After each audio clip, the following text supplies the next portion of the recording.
आप सभी को शिवरात्रि का गीत सुनाने जा रहे हैं, तो प्लीज़ आप लोग ज़्यादा से ज़्यादा सपोर्ट करना। झारी बहारी के असल लगवनी धैले बनी धियानवा ए गुरुजी।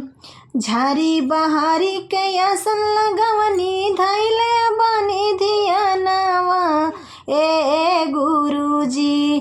तनिका दई दी दरसनवा ए गुरुजी। तनिका दई दी दरसनवा ए गुरुजी। नाही चाही सोना चांदी नाही चाही गहनवा ए गुरुजी। तनिका दई दी दरसनवा ए गुरुजी। राम जैसे पति दियले उहै बटे गहनवा ए गुरुजी। तनिका दई दी दरसनवा ए गुरुजी। झारी बहारी के असल लगवनी धैले बनी धियानवा ए गुरुजी। तनिका दई दी दरसनवा ए गुरुजी। नाही चाही सोना चांदी नाही चाही गहनवा ए गुरुजी। तनिका दई दी दरसनवा ए गुरुजी। लक्ष्मण जैसन देवर दिहले उहै बटे गहनवा ए गुरुजी। तनिका दई दी दरसनवा ए गुरुजी।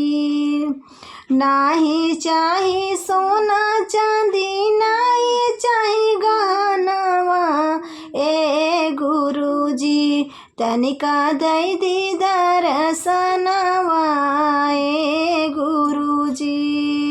सरवन जैसन बेटा दिहले उहै बटे गहनवा ए गुरुजी। तनिका दई दी दरसनवा ए गुरुजी।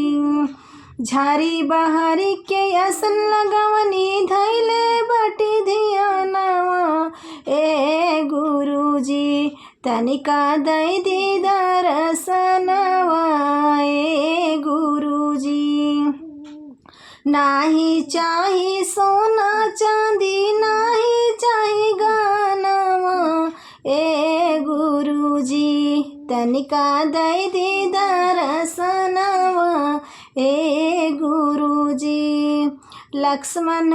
लक्ष्मी जैसन बेटी दियनी उहै बटी गहनवा ए गुरुजी। तनिका दई दी दरसनवा ए गुरुजी। तनिका दई दी दरसनवा ए गुरुजी।